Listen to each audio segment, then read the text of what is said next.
Vous trouvez-vous sur le seuil des promesses de Dieu, vous demandant quand il va enfin déverrouiller vos bénédictions? Avez-vous prié, mais la réponse semble tarder, voire être refusée? Dieu est un Père fidèle qui désire ardemment vous bénir au-delà de toute mesure. Mais il doit d'abord vous préparer au poids de sa gloire. Avant que la bénédiction n'arrive, vous devez passer 3 épreuves. Celles-ci vous transformeront en un vase digne de ses promesses. Alors, quelles sont ces épreuves? Avant de continuer, n'hésitez pas à vous abonner à cette chaîne et à activer la cloche de notification. Dieu veut vous révéler 3 épreuves importantes par lesquelles il vous fera passer avant de vous bénir. Il veut aussi que vous sachiez comment les réussir. Alors, regardez cette vidéo jusqu'au bout. Les épreuves et les tests sont nécessaires pour chaque enfant de Dieu croyant qui désire la croissance spirituelle et le changement. Bien que beaucoup de gens n'aiment pas cela, Dieu ne les supprimera pas. Le chemin vers le ciel n'est pas une route facile ni un lit de roses. D'une manière ou d'une autre, des épreuves de toutes sortes viendront. Mais la bonne nouvelle, c'est qu'elles ont un but bénéfique.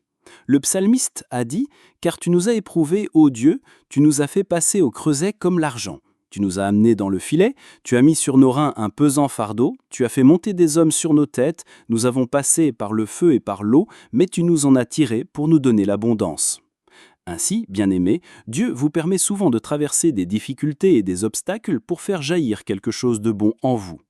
Cela peut sembler difficile parfois, mais c'est une phase de préparation pour les bénédictions à venir. Tout comme l'or doit passer par le feu pour avoir de la valeur, vous devez aussi passer par ces épreuves pour vous préparer aux bonnes choses que Dieu vous réserve. Alors, quelles sont ces 3 épreuves importantes? Numéro 1, l'épreuve de la foi. C'est un processus important par lequel Dieu vous fait passer pour vous préparer à ses bénédictions. C'est un parcours qui met votre confiance en lui à l'épreuve, vous apprenant à vous reposer uniquement sur ses promesses et sa provision. Quand Dieu vous soumet à l'épreuve de la foi, il n'essaye pas de vous faire trébucher ou échouer. Il veut connaître votre niveau de confiance en lui. C'est une des manières dont il vous prépare pour les bénédictions qu'il a en réserve. Dans cette épreuve, Dieu vous dépouille de votre dépendance aux choses terrestres comme l'argent, le statut ou l'approbation humaine. Son but n'est pas de vous rendre les choses difficiles, mais de vous apprendre à dépendre de lui. C'est un parcours qui met votre confiance à rude épreuve, il vous met au défi de croire en Dieu même quand vos yeux ne voient que ténèbres et incertitudes. Mais alors que vous lui faites confiance, il révèle sa puissance d'une manière qui vous laissera émerveiller par sa grandeur. C'est ce qui est arrivé aux Israélites dans le désert. Dieu leur a accordé la liberté de la captivité en Égypte pour les conduire à la terre promise. Mais un problème majeur de ce peuple était le doute. Après tous les miracles que Dieu avait accomplis en Égypte pour leur liberté, ils doutaient encore dans leur cœur. Imaginez lorsqu'ils ont rencontré la mer Rouge après avoir quitté l'Égypte. Au lieu de se tourner vers Dieu pour obtenir de l'aide, ils ont commencé à se plaindre. Au lieu d'avoir foi en sa souveraineté, ils doutaient de sa capacité. Ils ont soudainement préféré que Dieu les ait laissés mourir en Égypte. Quelle ingratitude! Il devait leur enseigner certaines leçons et les débarrasser de certains comportements. Chaque fois qu'ils échouaient à l'épreuve, ils devaient la repasser, ce qui rendait leur voyage long et ardu. Dieu s'est assuré de les faire traverser des situations difficiles et audacieuses pour leur apprendre à avoir la foi et à dépendre de lui. Ils ont fait face à la faim, à la soif et à la fatigue, entre autres choses. Pourtant, à chaque étape, Dieu est intervenu. Bien qu'ils aient lutté longtemps avec la foi en Dieu, ils ont fini par y grandir. Ils ont commencé à voir Dieu comme leur refuge, leur pourvoyeur et leur soutien. À ce moment-là, Dieu les a conduits dans le pays où coule le lait et le miel. De la même manière, Dieu peut vous mettre dans des situations où vous avez l'impression d'être dans un désert, sans aucun moyen de soutien visible. Mais il veut que vous lui fassiez confiance, que vous vous appuyiez sur ses promesses et que vous croyez qu'il pourvoira. Rappelez-vous Hébreux 11, 6 qui dit « Or, sans la foi, il est impossible de lui être agréable, car il faut que celui qui s'approche de Dieu croie que Dieu existe et qu'il est le rémunérateur de ceux qui le cherchent. » Dieu ne teste pas votre foi pour vous faire trébucher ou tomber. Il la teste pour la renforcer et construire votre dépendance totale à lui. Cela vous aidera à grandir en maturité spirituelle. Il veut aussi voir si vous faites confiance en sa provision divine ou si vous vivez encore dans le doute. C'est une épreuve importante que vous devez réussir avant que Dieu ne puisse vous bénir. Dieu présente cette épreuve de la foi de 2 manières principales.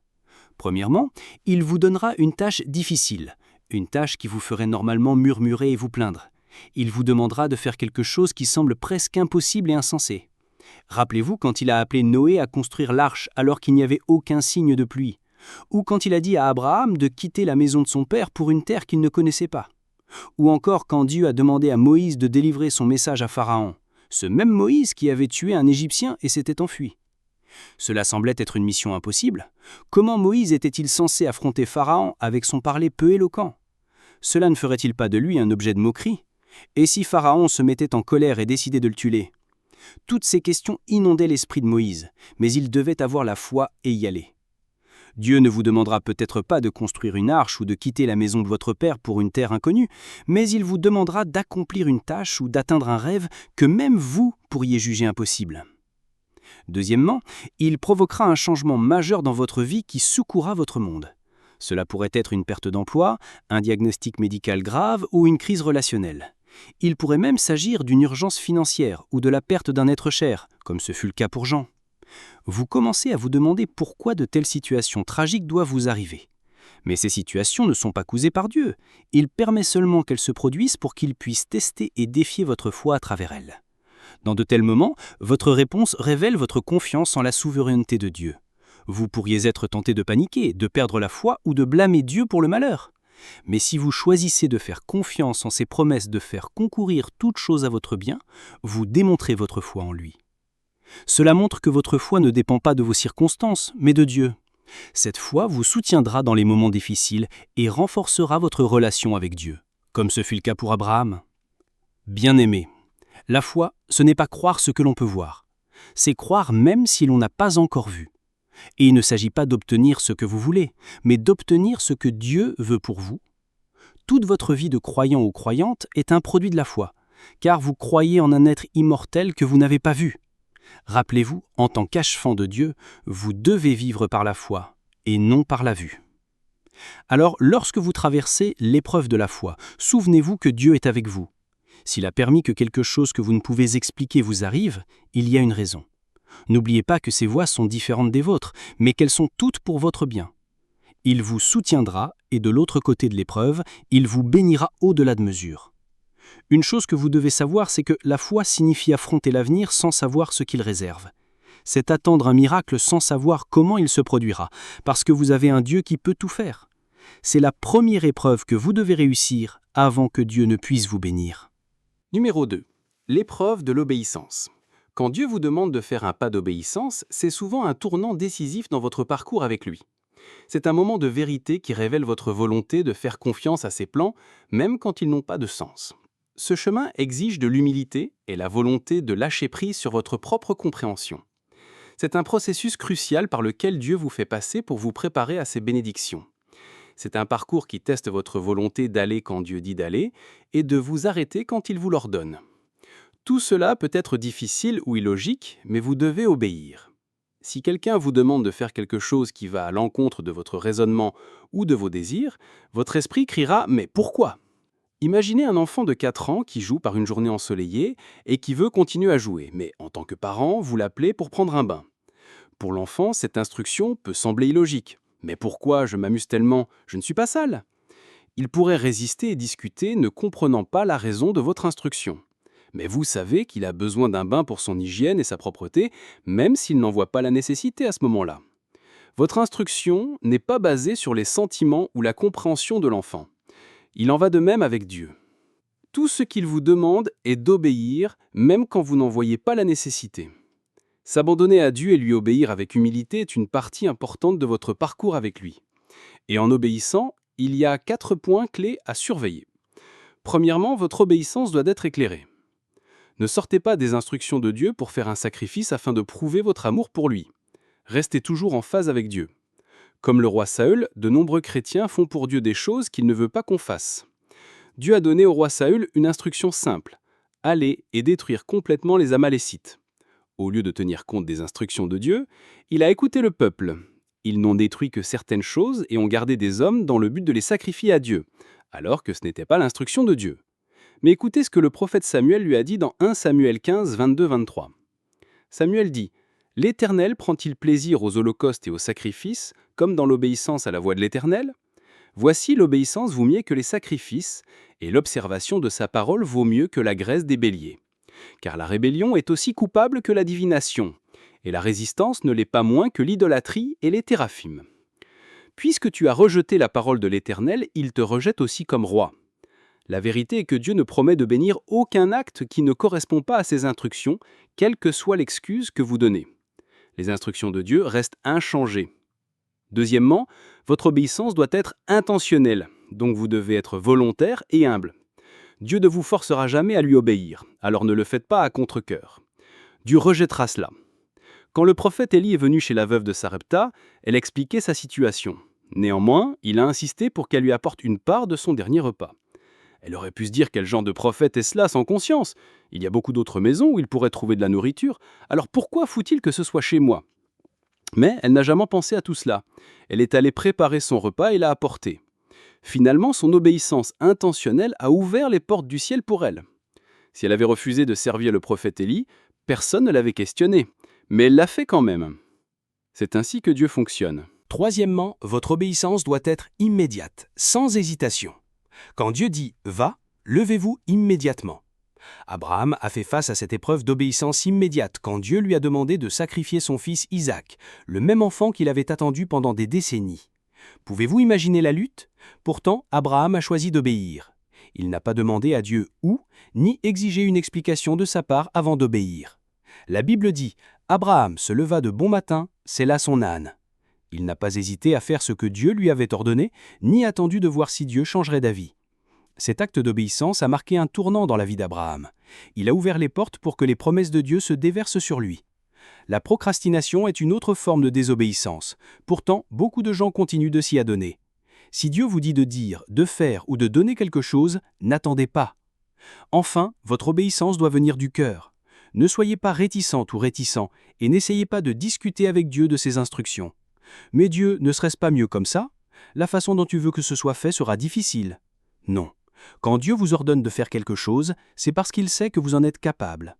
Obéissez-lui avec une émotion ardente. Lorsque vous faites tout cela et que vous réussissez l'épreuve de l'obéissance, vous vous ouvrez à la réception des bénédictions de Dieu. Vous prouvez votre volonté de le suivre même quand c'est difficile, et c'est alors que Dieu peut vous confier plus de bénédictions et de responsabilités.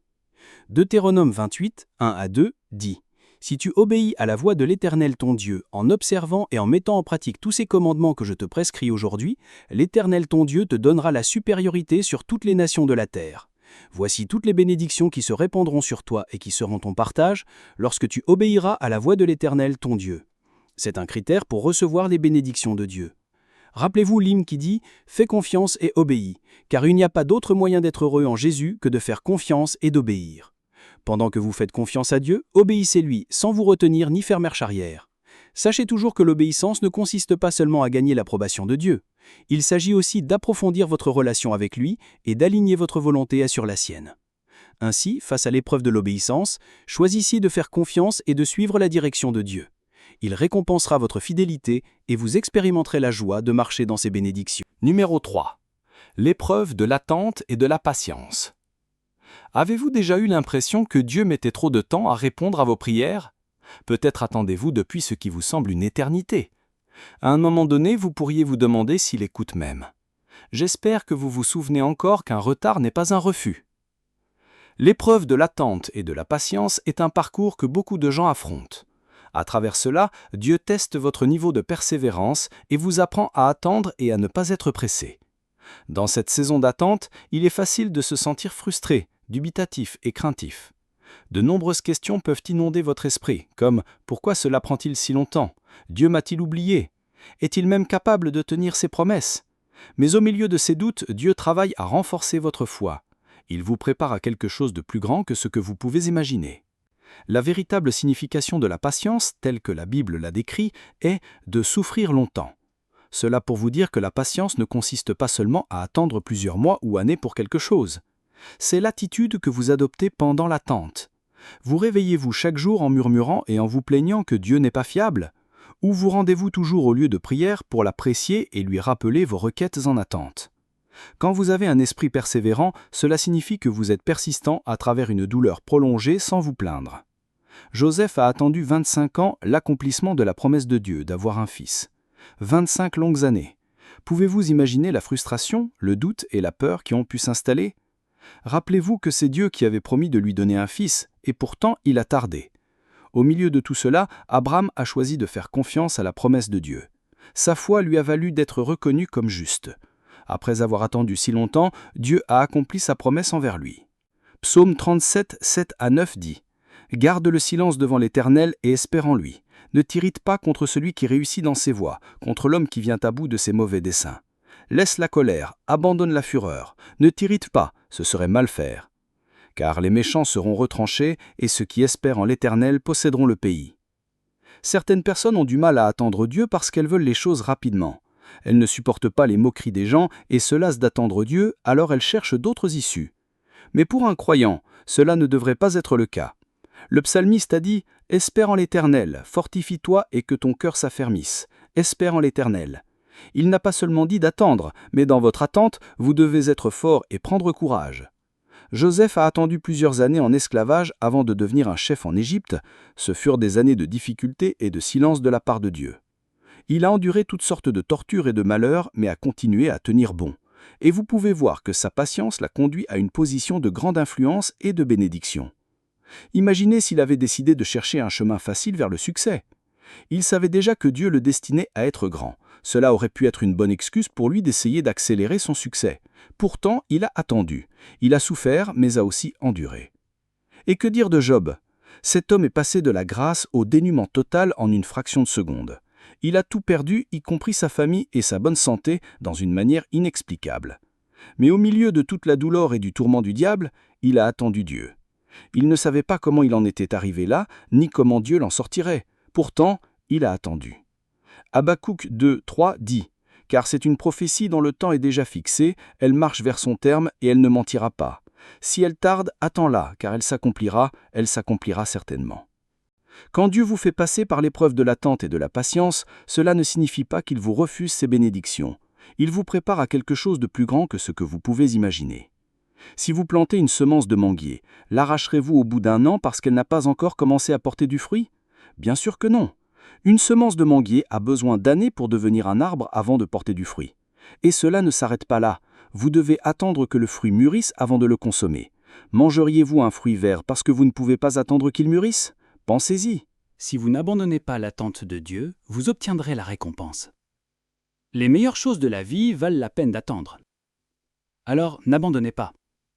Continuez d'attendre, continuez de faire confiance et continuez de croire. Votre bénédiction est en route.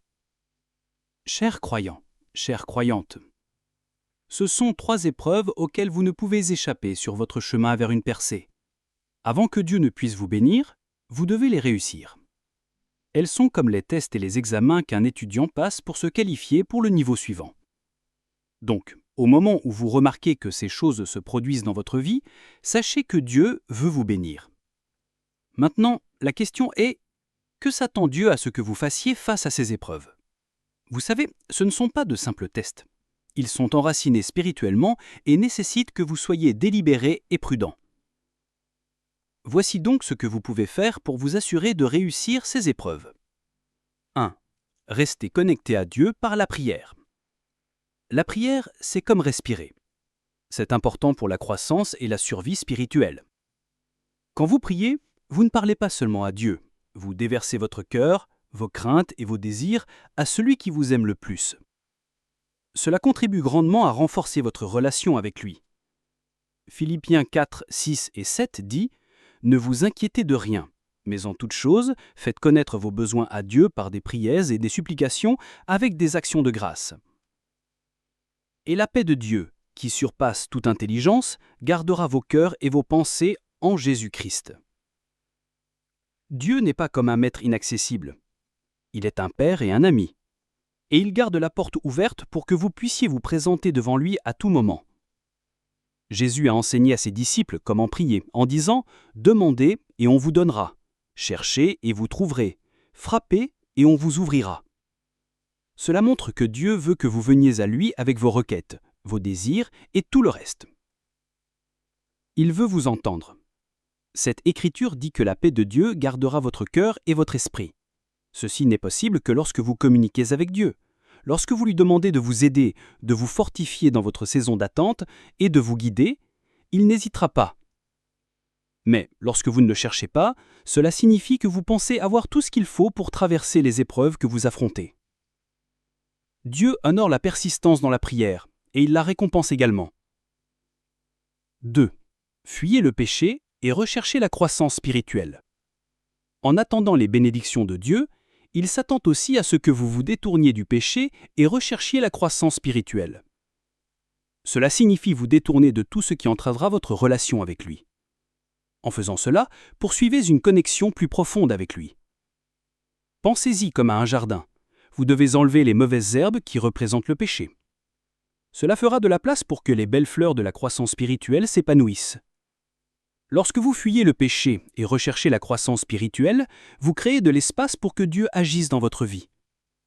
Joseph a fui la tentation de la femme de Potiphar, choisissant d'obéir à Dieu plutôt que de céder au péché. La Bible dit qu'il laissa son vêtement entre ses mains et s'enfuit. C'est ce que signifie fuir.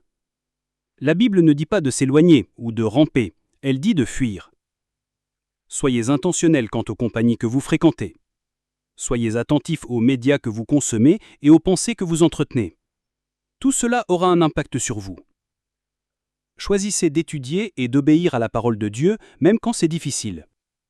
Vous êtes plus susceptible de faire de même lorsque vous êtes entouré de choses et de personnes qui glorifient Dieu. Cela créera un environnement propice dans votre vie pour le Saint-Esprit.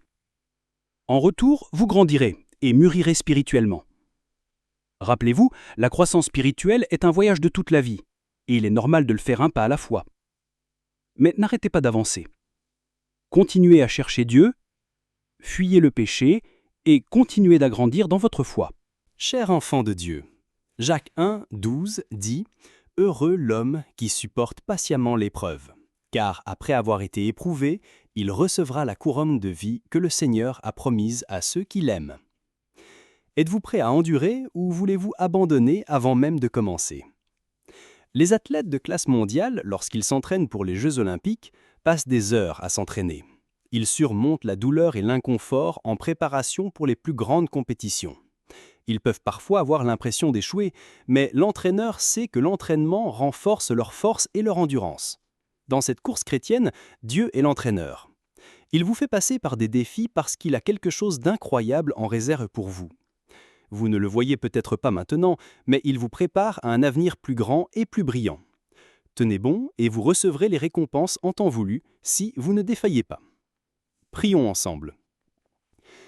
Roi éternel de gloire, auteur de ma vie, merci d'être mon Père et mon ami. Merci pour ton amour inconditionnel et ta grâce dans ma vie. Je te remercie pour les bénédictions et les opportunités que tu me donnes chaque jour. Je suis reconnaissante pour ta fidélité et ta direction, même lorsque je m'égare de ton chemin. Je t'adore maintenant et pour toujours, car tu es Dieu.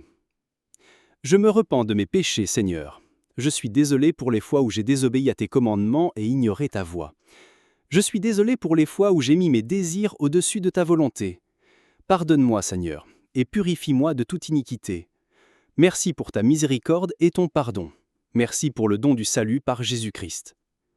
Dieu juste, je sais que les épreuves font partie intégrante de la vie chrétienne.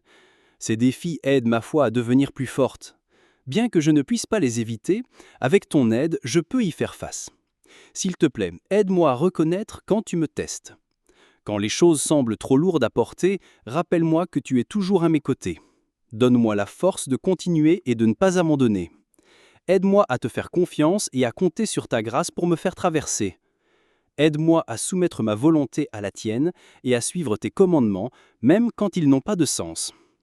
Que mon obéissance soit pour toi un parfum de bonne odeur et qu'elle me prépare pour les bénédictions que tu en réserves pour moi. Aide-moi à développer la patience pour t'attendre. Je veux faire confiance à ton calendrier et endurer les épreuves et les défis qui se présentent. S'il te plaît, aide-moi, Seigneur. Père aimant, j'ai foi en tes promesses et confiance en ta présence dans ma vie. S'il te plaît, tiens ma main et aide-moi à choisir la sainteté plutôt que le péché. Montre-moi comment suivre ton chemin, même quand c'est difficile. S'il te plaît, aide-moi à voir les choses de ton point de vue. Je sais que tu ne m'as pas donné un esprit de peur, mais de force, d'amour et de sagesse. S'il te plaît, donne-moi le courage de rester fort, même quand les choses deviennent difficiles. Aide-moi à continuer à croire en toi, même quand les autres me reprochent de te faire confiance. Aide-moi à rester ferme dans ma foi. S'il te plaît, Aide-moi à faire confiance à ton amour et ta grâce dans les moments difficiles. Donne-moi la force d'attendre et de compter sur ta sagesse. Par-dessus tout, donne-moi un cœur qui t'aime toujours plus que tout. Seigneur gracieux, s'il te plaît, remplis mon cœur de ta paix et de ta joie dans les moments d'épreuve. S'il te plaît, aide-moi à me rapprocher de toi. Ne me laisse pas me lasser, ni perdre courage. Au contraire, permets-moi de persévérer pour te connaître plus profondément. S'il te plaît, donne-moi un cœur pour t'aimer et te servir jusqu'à ce que je te rencontre dans l'éternité. Merci, cher Père, pour ton amour et ta grâce infinie. Que ton esprit continue à me guider à travers les défis de la vie. Au nom puissant de Jésus, je prie. Amen. Si cette vidéo vous a béni, n'hésitez pas à aimer, laisser un commentaire et vous abonner à cette chaîne.